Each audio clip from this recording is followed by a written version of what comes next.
welcome back to Chapters Create Character. I'm Legend Moore, and this is my mom, Rakisha. Today, we're going to be continuing A Whale of the Wild. Let's get started. Chapter 6, Birth.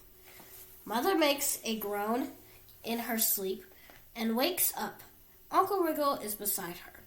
As always, he nudges her skyward to encourage her to breathe. Thank you, Mother murmurs. It's time. It is time. Great Mother announces. She turns to her brother, Wriggle. Watch over us. As if by magic, every wayfinder and great hunter of our kinship wakes and swims to Mother's side. I'll help, I say. Mother, Vega says. Will it be all right? Is it too soon? The others shush her and nudge her into Mother's circle of companions. Come with us, Uncle Wriggle says to me. He and Uncle Antares swims on either side of me and turn me away from the circle of care. But she needs me. I push against the uncles. How can I leave Mother and Vega too?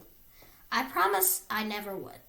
But my uncles are bigger than me, and just as determined. They guide me away from the action. We will help, Uncle Wriggle says.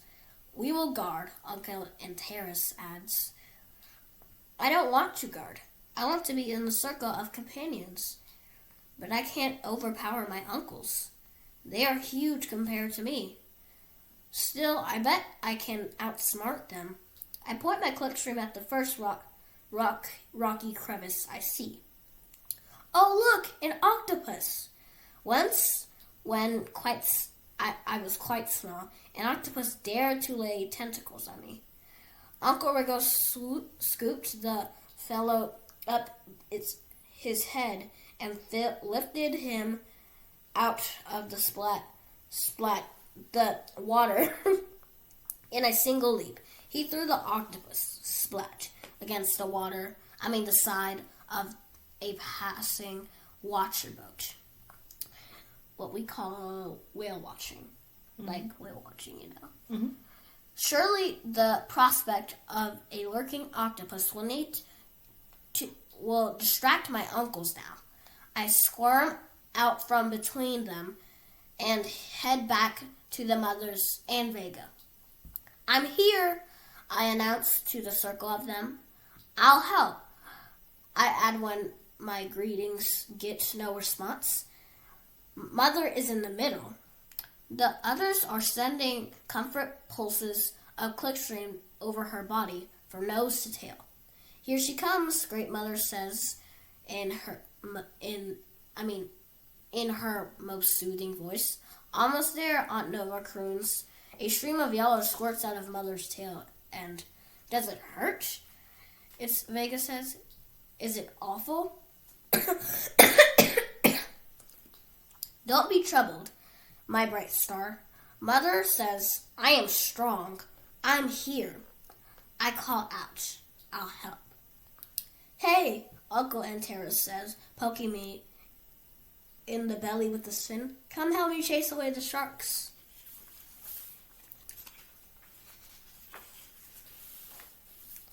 I can't leave her. Encourage my sister, Aunt Nova whispers.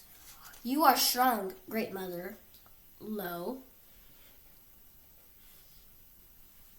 Does that say low? Io. What does that mean?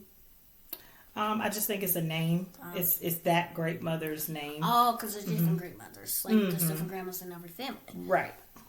Strong, strong, strong. Vega and Aquila sing together. A black and sunrise pink tail emerges, all curled up amid a yellow pail of yellow water and dark red blood. Read that one more time. All curled up amid a cloud of pale yellow water and dark red blood. Blood brings sharks, Uncle Antares says, nudging me away from the berth. Guard the mothers. Uncle Wriggle adds, "It's true. A few blue sharks are streaming toward us." Oh, they're blue sharks. They're a species.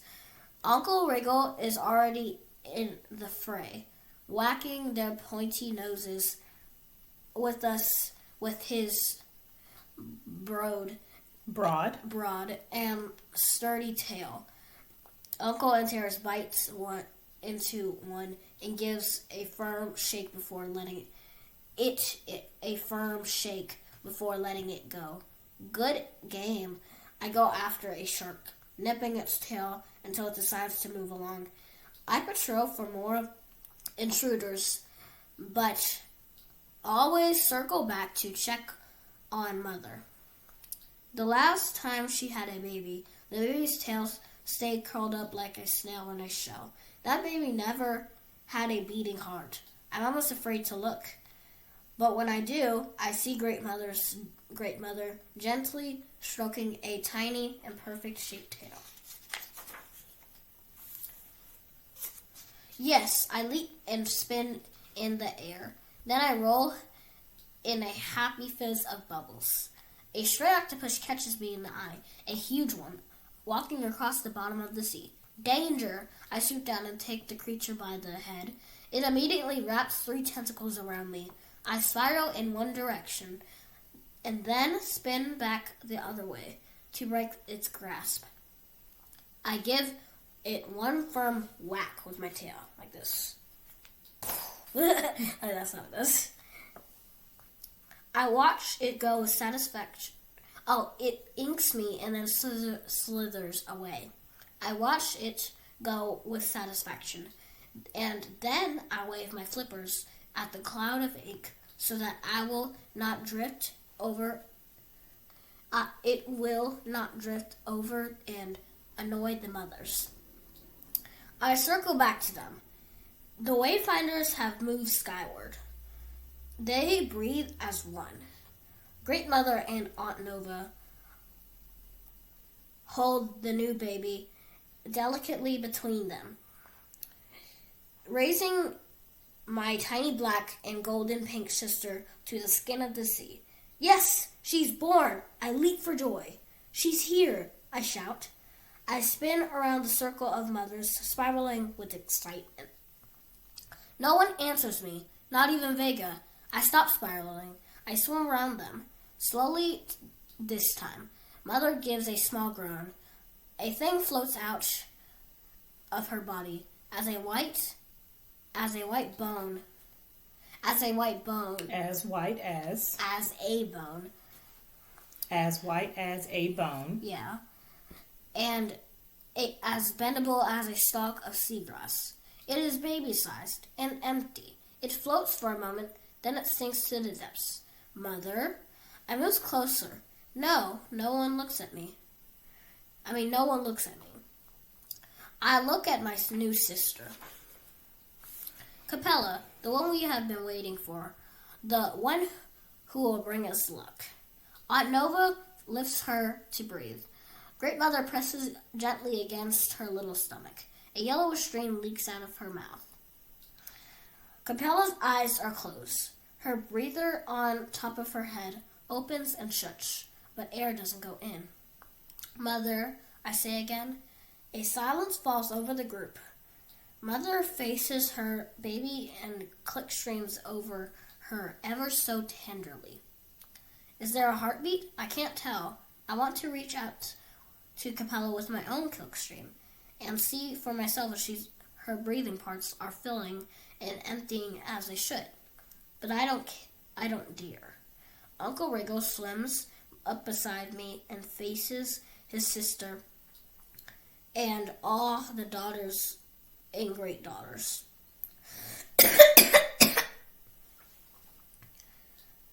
I am here, he says. I am beside you.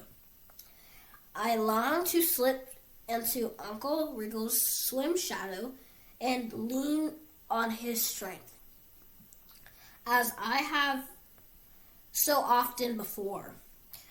But I am not my mother's baby. Not anymore. I swim up to Vega and nuzzle her as gently as I can. I am here, I whisper. Great Mother continues to press Capella's belly as Aunt Nova lifts her to the air. Mother showers Capella with her most gentle clicks, searching for a way to make her breathe. I can't say how long we wait and hope for Capella to live. Wait and watch hope. Hope for the Capella to live. I barely notice the thin curve of the moon rising or the stars swimming across the night sky. Rain is falling when Great Mother brings Capella to Mother. She groans and keens in sadness. All the mothers of my kinship add their voices to the lament.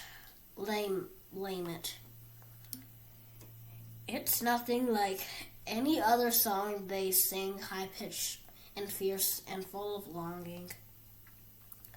The voices bite into my heart, and I leave me gasping. I want something to fight, something to fix, something to sink my teeth into. But there is only sorrow, as cold as mysterious as the depths of the ocean. The end. So what happened?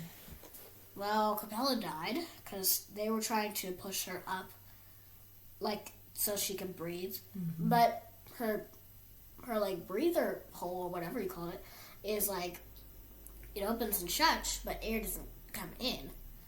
And it happens.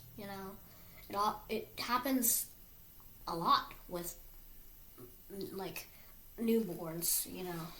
Yeah, it sounds like earlier in the chapter they were talking about how the mother, Vega's mother, was pregnant before. Yeah. And that baby's heartbeat never beat. So it sounds like this was her second attempt at expanding their family. But it didn't work. Right.